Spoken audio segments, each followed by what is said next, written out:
Hi everyone, welcome to Learning Impact. In today's lecture, we will discuss pressure group, its introduction, definition, techniques, features, examples, types, and at the last, we will discuss shortcomings of pressure groups. So let's start. Okay, first is we have to look into the introduction of pressure group. Pressure group concept was first originated in the United States, and this concept comes from the concept of group theory.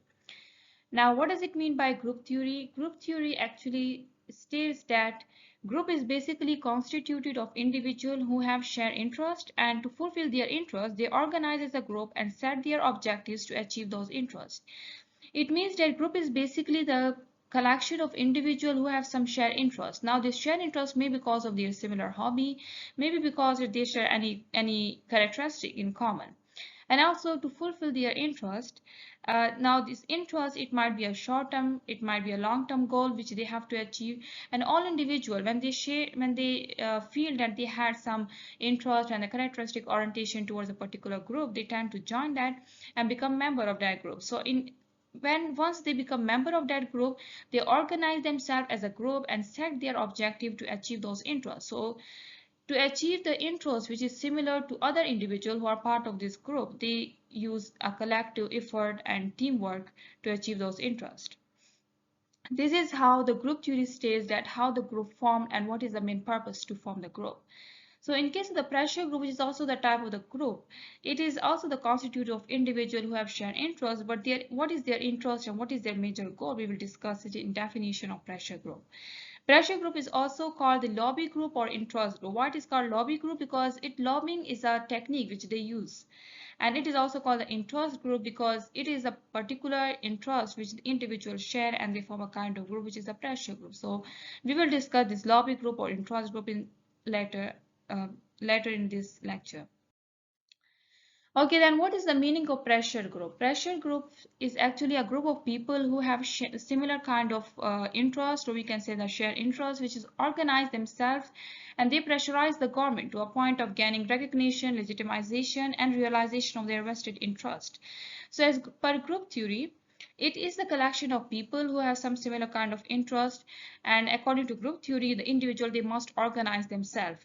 But what is the main purpose of pressure group? It is to pressurize the government to the point of gaining recognition, legitimization, and realization.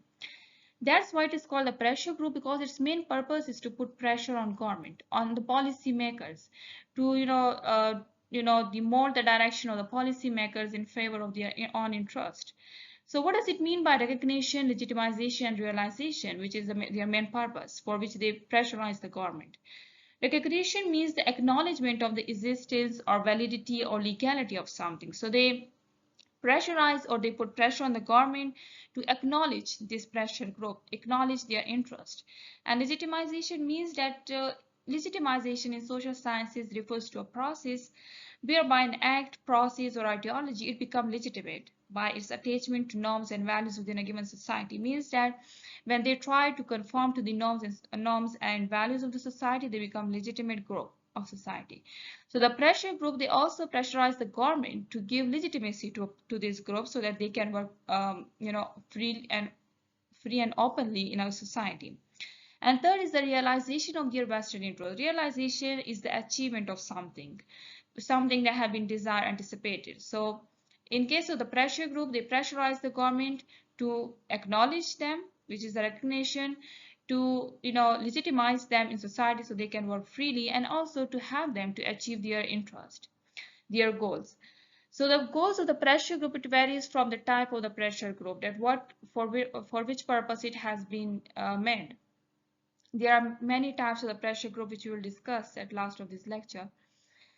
Okay, so here are the examples of the pressure group. For example, any trade union, the crowds, public meetings regarding the climate change, or LGBTQ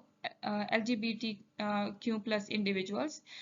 These all are the kind of the pressure group. The crowds, the public meetings, which is to bring change about the climate, and also the other the political movements, for example, the feminism. These all were the pressure example of the pressure group, because they try to mold the policy of the government or state or the policy makers in favor of their interest. So there can be different agenda of a pressure group depend on its types and its background. Okay, then what is the techniques of the pressure group? There are various techniques which the pressure group use in order to pressurize the government to realize their interest. Now, the first technique is the lobbying. That's why it is also called the lobby group. As we discussed, the pressure group is also called the lobby group because it is one of the techniques which they use. What does it mean by lobbying? In case of the pressure group, they actually pressurize the government by engaging in direct communication with the policy makers. For example, they might conduct meetings or use phone calls or written correspondence in order to communicate their interest to the policy makers. So in this way, they can influence them. Second is the coalition building. It might be a possibility that they make alliance with the other organizations, political parties, or social movements in order to, uh, you know, um, spread awareness about their interest in society. And also the third is the litigation. As we discussed, a pressure group it must obtain legitimacy. So as it is a legal group, so it might be that they pursue legal action through lawsuits or uh, you know they uh, they call for the legal actions in order to fulfill their desires and their interest for which they have collected and strive. Then public campaign, it might be that they utilize the media campaigns, like they might record protests, demonstrations, or might be the awareness through social media to pressurize government and to gain the full public support so that their interest can be fulfilled. Then Bandh or Gherao, these two are the Hindi words. Bandh means is a total strike of all public sectors, a complete shutdown in country. So all the public sectors, including offices, shops, and markets, when it go on strike and gets shut down, this is called Bandh. And Gherao is also the Hindi word which means that individuals who are demanding something, so they encircle the offices until the demands are met. And then the last technique which they use is through election. They support the candidate who are favorable to a group interest. And this is the major difference between the pressure group and the political party. In case of political party, they take part in election directly. But in case of the pressure group, they might form coalition with the other political parties, or they may favor the candidates who actually support their interest. So they do not take part in election directly, but they actually support the candidate. They make their followers to vote a particular candidate who is actually propagating their interest. Okay, then there are some features of the pressure group. Features, for example, the first feature include establish public relation with the government. Pressure group role is to act as a bridge between the public and the government. So in this way, through the pressure group, the individuals or the public, they can communicate with the government, and it is actually considered as a source through which the public they send their demands to the government, to the state. So in this way, they act as a bridge or the is a mediator between the public relation and the government. Then they also keep close watch on the government activities as their main focus is to mold the policy direction in favor of themselves, in favor of their interest. So that's why they keep close watch on government activities regarding policy making or the constitution, the laws, the reforms which is happening in parliament. So they keep close watch on such activities. And also they collect information and news on various topics. They seek to gain the public interest. For this purpose, they collect information and news on daily basis, and then they use and adopt these strategies according to the circumstances and seek to gain the public support. Then they also do the political socialization. Political socialization means that they use the sponsorship of political party. Pressure group in one way or another way must be. It is more probable that pressure group will be associated with a political party because pressure group cannot sustain their prominence in society without the support of political party. So in this case, we can say that it might be possible that they support candidates regarding their votes, that they ask their followers to support a particular candidate, and in return they act, they can get financial assistance for the political parties, and they can also use the sponsorship of political parties. Then integration of interest. As we discussed that many individuals in a pressure group have been aggregated and collected, and they had joined a particular group because their interest had been integrated. As they have the shared interest, so they try to integrate their interest and form a collective interest and collective effort to achieve that. Then there is a narrow focus on issue. It is not always a case that a pressure group will focus on a particular issue, on a single issue at a time, but mostly the pressure group, they prefer to focus on a particular and single issue at a time, but it's not in all cases. And also they influence government. They influence government from the outside, as they do not take part in election directly, but they influence the government policies from outside by putting pressure on them, by keeping close watch on government activities, and also they by spreading awareness through social media, so that they can get the full public support, and hence in this way they can influence the government policies. So they bring the government decisions and laws in favor of their own group. Then they exert influence from outside. As we discussed, they do not take part in election directly, and also they unite over the shared cause. All the individuals who are part of this group, they all must share some similar cause for which they have been united. So this pressure group actually form around the unity of the individuals who have some characteristic in common, who have some share cause or interest. Then it emerged into a competition. Pressure group emerged due to the increasing demand and competition for the limited resources in society. As different as due to the scarcity and due to the limited resources and high competition and conflict in society, there is a unequal distribution in society of resources. So that's why the pressure group emerged to raise the voice of those who is lacking resources, or who is at disadvantage, or who has an unequal distribution of income or resource in society. Then his pressure group is also considered as a source of financial support. Why it is called as a source of the financial support, I will discuss that it has an association with the political parties. So it might be that they get the financial support from the government, and it might be that they give financial assistance to a particular candidate. So it can act as a source of financial assistance for elections. For example, if we take the example of the Political Action Committee, which is in USA, so it provides money to candidates who is running for the public offices. So it might be that they provide some kind of financial assistance to the political parties in case of election. Okay, so this was all about the features of the pressure group. Now we will discuss some types of the pressure group.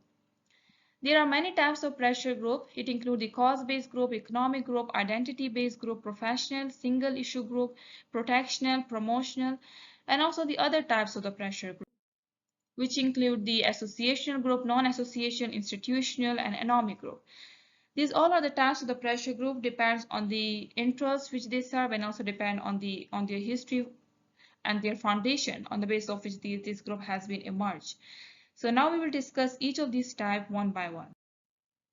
Okay, the first type is the cause-based group. Cause-based group is the group which actually focuses, as its name indicates, is the cause-based. Means that it focuses on a particular cause. Now, its particular issue, it is not a group which is, to give a holistic view to general issues. It is a group which is formed for a particular issue, which is specific for a particular type of circumstances.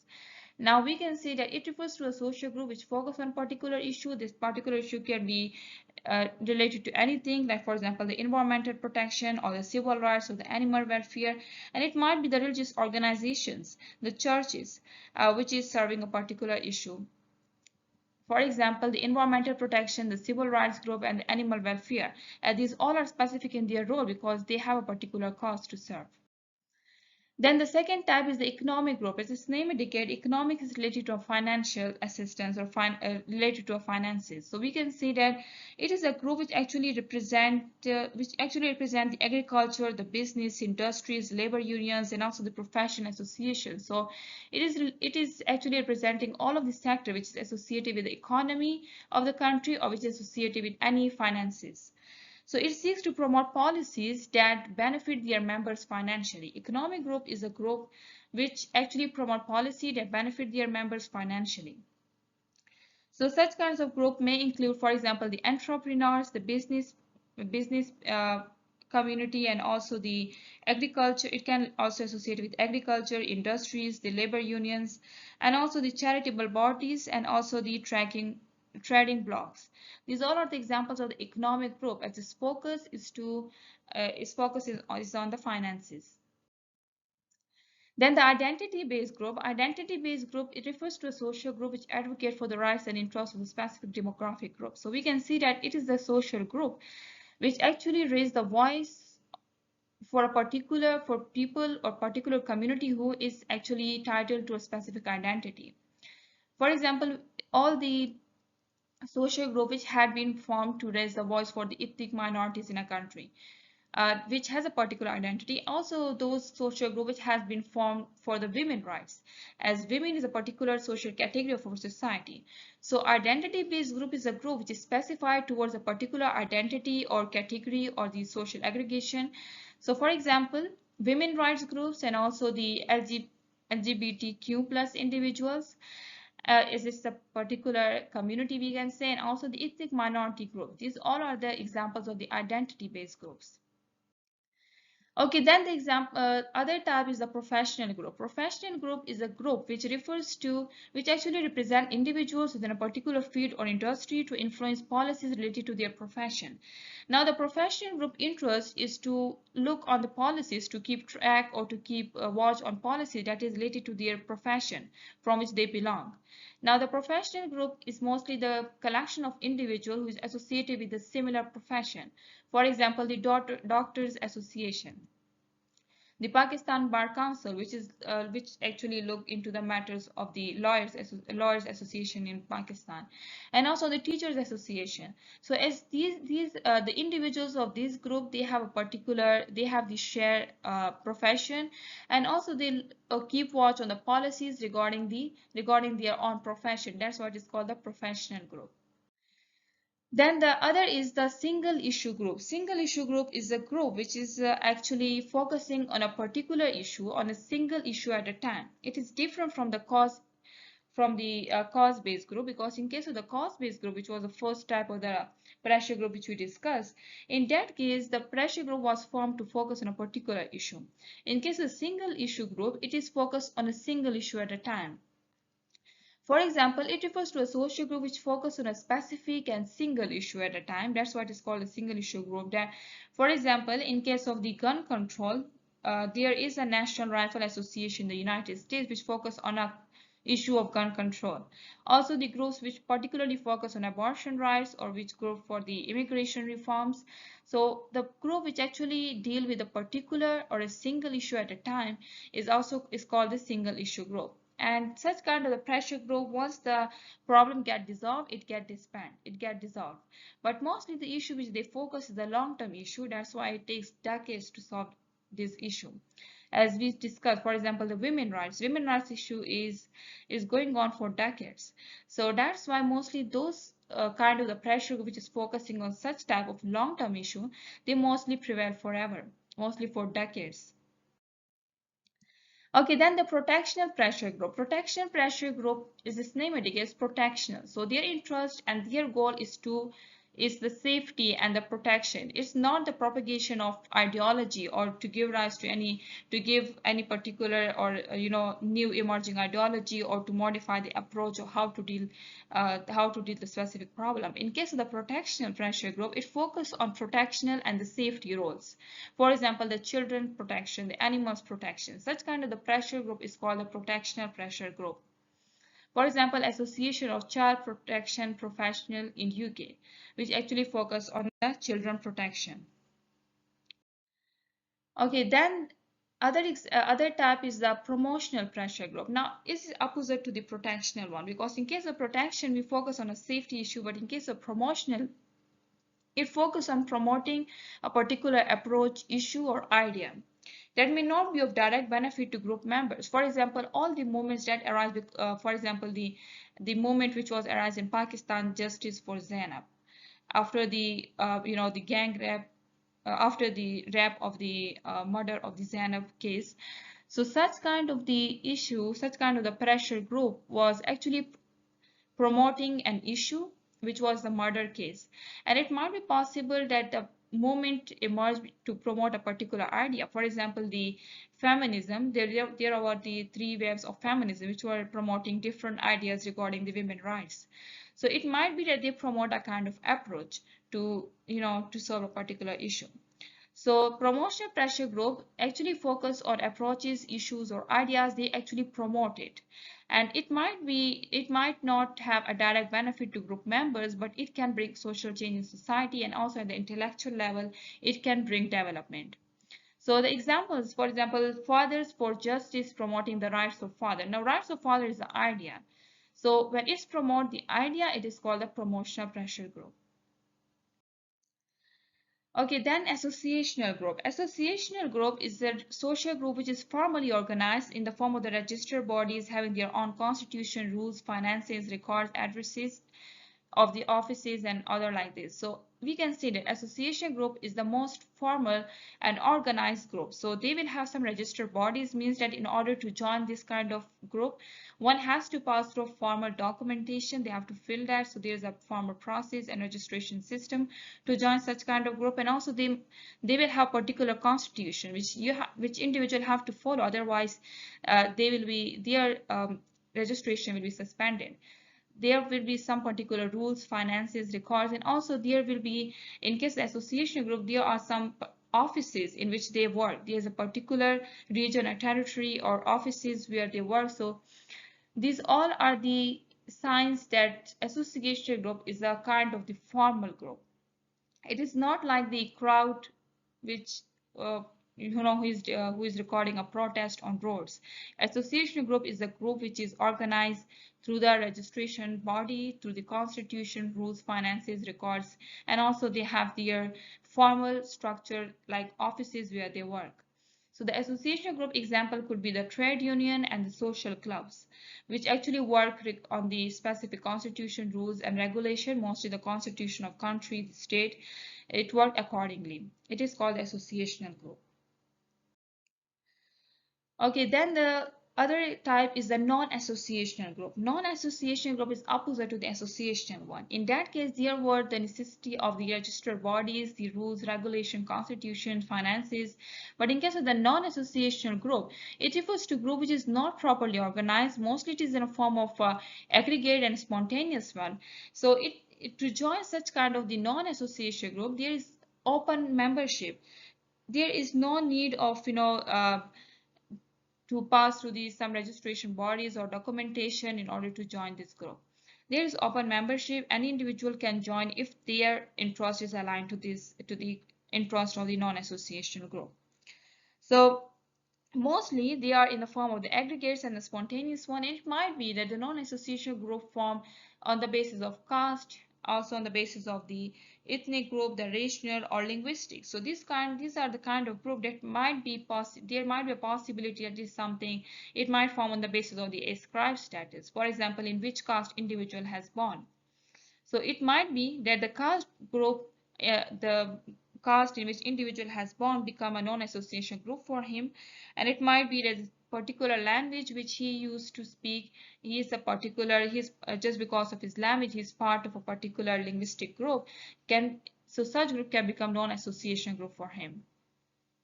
Now, examples of the non-associational, as we say that it is a form of the aggregate and spontaneous one, so it is crowds and publics. And also we discussed that it can be on the basis of the ascribed status, so the caste and the tribal groups can be the example of the non-associational group. Okay, then the other type is the institutional group. Institutional group is actually, it's a group which form the social structure and establish norms of our society. So we can say that all the basic institutions of our society which form the social structure and which establish norms of our society, which establish rules and regulation is the institutional group. So what kind of institutions in society prevail? What are the basic social structure of that? These all are the institutional group. The basic structure of the society include the government institution, the educational, and in government institution it includes the legislature, the judiciary, and executive. So these three are the examples of the institutional group as it forms the social structure. And also the education institution, the other institution like family institution could be the example of this, and also the CSP association, which actually form the social structure, like it is associated with a bureaucracy. So also in case of the India, IAS association. IPS Association, which is of India. So we can say that these associations, which actually form the social structure, like bureaucracy, the legislature, the judiciary, these all are important to. These are actually the building blocks of our society. So that's why these all are called the institutional group. Okay, then the anomie group, which is the last type of the pressure group. Anomie group is the deviant group in a society. It is the group which naturally express their dissatisfaction, alienation, or moral uncertainty. Means that they usually originate from particular event and they naturally express their dissatisfaction, their alienation, or moral uncertainty. So mostly they actually feel dissatisfaction and they feel themselves isolated. It's the kind of people who feel themselves as isolated from society. They are those who are unsocial people. So the examples of the anomie group could be the criminal networks, the terrorist organization, the crowds, who is the violent crowd could be the example of this, because they are too much frustrated about the social structure and the system which is ongoing for decades in society. They want some kind of revolution, some kind of sudden change, and they cause destruction in society because they are not satisfied from the existing social structures. So they are at high uncertainty regarding the society. So that's why it is called the anomie group. Okay, then there are some shortcomings on the pressure group. On one hand, the pressure group is necessary for society to run, because pressure group actually keep watch on the government activities, so it is helpful for the public to make relation with the government through the pressure group, which act as a bridge for them. But on the other hand, it might be possible that pressure group apparently has been made for particular interest, but their interest has been manipulated in such a way that it is used by the political party as a tool for themselves, for their personal interests. So it might be there might be chances of misuse of the pressure group. And once if the pressure group it get unchecked in society, it can lead to a disruption. It can even dictate the foreign policy of a country. Although the pressure group is necessary to communicate the public demands to the government, and it is necessary to it's a necessity group which can put pressure on the government, but the final decision, the ultimate decision regarding the foreign policy or any matter regarding the state should be in the hand of government. If the pressure group get unchecked, it might be possible that pressure group becomes too much dominant in a country that they themselves take the authority of decision making in their own hands. So then it can cause disruption in the way they want in society, as they become if the pressure group become uncontrolled. So there are some shortcomings of the pressure group. For example, there is some chances of misuse. For example, it can be misused as a tool for political interest and also for unconstitutional means. As we discussed, it has association with the political parties. So it might be possible that any political party misuse this pressure group for their own elections and interest for the political interest. And also the other example, the other criticism which is on the pressure group has been drawn by the elite theory. Elite theory actually states that pressure group apparently show that it has been made for the demands of the public, for the benefits of public, but in fact, in reality, the pressure group is actually made to primarily serve the interests of the powerful elites rather than the broader population. Because as we discussed, the pressure group has some financial, it actually gets some financial assistance from the elite group. So it might be that elite group actually misuse this pressure group in order to propagate the elite culture in society. They might be forced by the elite class to promote their culture, their dominance in society. And also the other criticism is the fragmentation of society. It might be that there are so many pressure groups formed in a society that these pressure groups come in competition with each other. In this case, it will lead to the fragmentation of society with competing interests and groups leading to hinder the collective decision making, and also they will destroy the social cohesion. So that's why the number of the pressure group must also be keep under check by the government. And also the other criticism which was drawn by the capture theory, that pressure group can capture or control the government agencies or the regulatory bodies, which lead to policy outcomes that primarily benefit the group rather than the public interest. So it might be that they actually control the government agencies to do the policy making in favor of the members of their own group rather than the public, rather than the benefits of public. And also it might be that there is an unequal distribution of power, with well-funded or influential groups having disproportionate influence over the decision making. So for example, there are many pressure groups, but one pressure group has more influence on the government as compared to other. It can lead to the unequal power of the unequal distribution of the decision making power in society, can lead to disruption. So these were all the pressure group, its types, features, examples, and some shortcomings of the pressure group at last. So it was the end of our lecture. Thank you so much for watching. Leave your questions in the comment section below. Like, share, and subscribe our channel for latest lectures. Thank you.